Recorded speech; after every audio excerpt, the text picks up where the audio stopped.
Good morning. Today's lesson is one of the few times in Solomon's life when we actually get God's point of view.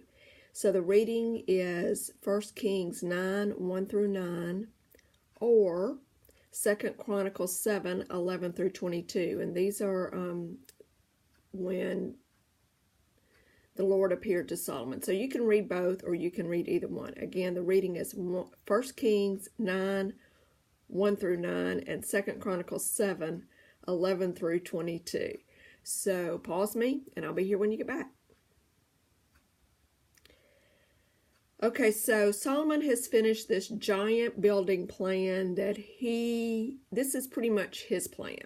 The temple was David's plan, but the rest of it was Solomon's plan. So he's finished, and at night, so some commentators say this was a dream, others say maybe not, the Lord came to Solomon, and God said, I heard your prayer, and I'm going to send trouble to Israel. It doesn't say if I send trouble to Israel. It says when, and this is in the 2 Chronicles version. When I send trouble to Israel like locust or plague, if Israel will humble itself and pray and seek my face and turn from wicked ways. So these are 4 things, big things. Humble itself, pray, seek my face, and turn from wicked ways. Then I will hear, I will forgive the sins, and I'll heal the land. So God is, this is not an unconditional thing here. God is putting a very big condition on this.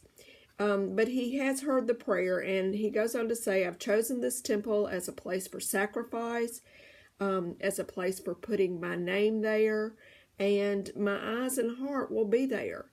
So I'm with you here. I'm all in and willing to, even though this may not have been my idea, I'm good with it. I'm proud of it.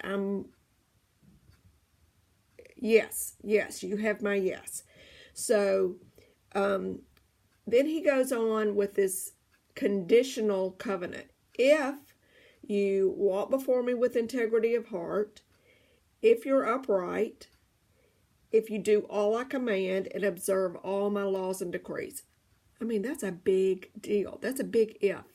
That is a huge if, because we know David did not do that. But God is telling Solomon, and it's pretty much a plural, if Israel does this, then the royal throne will be forever. The line will be forever, as I promised to David. Well, we know the end of the story. Obviously, they and Solomon could not keep this end of the deal, their end of the deal. But at this point, Solomon is like, yes, this is what I've been looking for. This is probably, some commentators say he might not have felt the relationship with God that his dad had. And here it is. Here's my chance with this relationship with God. So it was very encouraging to Solomon. And but God goes on with this, if you do these things, then I'm going to do that. But if you don't, then I'm going to cut Israel from the land, and I'm going to reject the temple, and Israel's going to be a source of ridicule. In other words, you got to do this or it's bad news. And everyone will know it's because they have abandoned the Lord. So this is going to be a news flash to the world, and everybody's going to just stand up and go, these people are crazy. They had everything, and they gave it up. They gave it up. So the lesson is, our relationship with God is an unconditional one, in the sense that if we believe, He's going to give us grace. We have grace. That is unconditional.